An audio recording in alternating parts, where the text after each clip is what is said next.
Welcome बच्चों, class 6 math chapter 2 पूर्ण संख्याएं होल नंबर्स।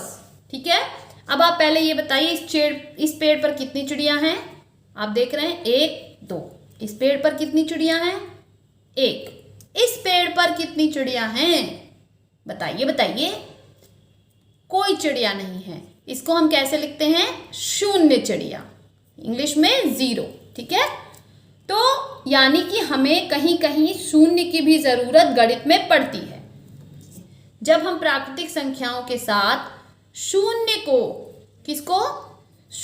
सम्मिलित कर लेते हैं तो उन्हें हम पूर्ण संख्याएं कहते हैं। पूर्ण संख्याएं क्या हो जाएंगी? 0 1 2 3 4 5 एंड सो ऑन। प्राकृतिक संख्याएं क्या थी? 1 2 3 4। ठीक है, और 1 के पहले अगर प्राकृतिक संख्याओं में हम शून्य को भी जोड़ लें तो वो कौन से नंबर्स हो जाते हैं? Whole numbers. 0 यानी शून्य सबसे छोटी पूर्ण संख्या है। कोई भी पूर्ण संख्या सबसे बड़ी पूर्ण संख्या नहीं होती है।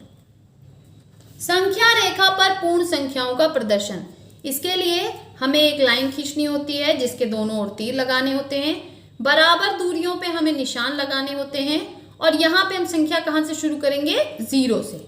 0 1 2 3 4 5 6 7 8 जैसे मैंने यहाँ पे दिखाया है, एंड सो ऑन।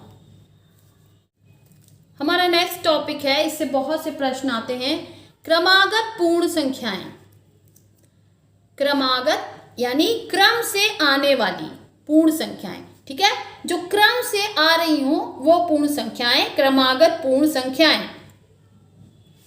ऐसी पूर्ण संख्याएं जो एक क्रम में हैं उनको क्रमागत पूर्ण संख्याएं कहते हैं। दो क्रमागत पूर्ण संख्याओं का अंतर सदैव 1 होता है। जैसे 13 14 15। अब आप देखिए 13 से 14 के बीच में 1 का अंतर है, 14 से 15 के बीच में 1 का अंतर है। 7 8 9 इसके भी बीच में 1 का अंतर है और इसके भी बीच में 1 का अंतर है। इसमें हमें जो एक चीज याद रखनी है वो ये है, इम्पॉर्टेंट, मोस्ट इम्पॉर्टेंट मैं बोलूंगी, ये लगभग हर कंपटीशन में आता है। 3 क्रमागत पूर्ण संख्याओं में पहली और तीसरी संख्याओं के योगफल का आधा बीच की संख्या होती है।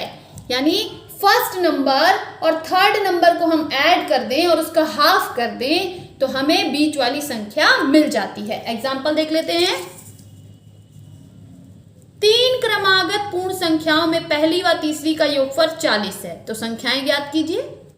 तो बीच की संख्या हमें पता है, योगफल का आधा यानी पहले और तीसरे को जोड़ लें और उसका आधा कर दें। तो इसका हमें दिया हुआ है कि 40 है, तो 40 का आधा क्या हो गया? 2। तो हमारी बीच की संख्या क्या मिल गई हमें? 20। अब इधर की संख्या कैसे ज्ञात करेंगे? 1 का अंतर होगा यानी -1 तो हो जाएगी 19, और इधर भी 1 का अंतर होगा यानी +1 तो हो जाएगी 21। तो हमारी तीनों संख्याएं क्या हो गई? 19 20 और 21। हम इसको एक बार चेक कर लेते हैं। 19 और 21 को जोड़िए तो आपका क्या आता है? 40, जो कि यहाँ क्वेश्चन में हमें दिया हुआ।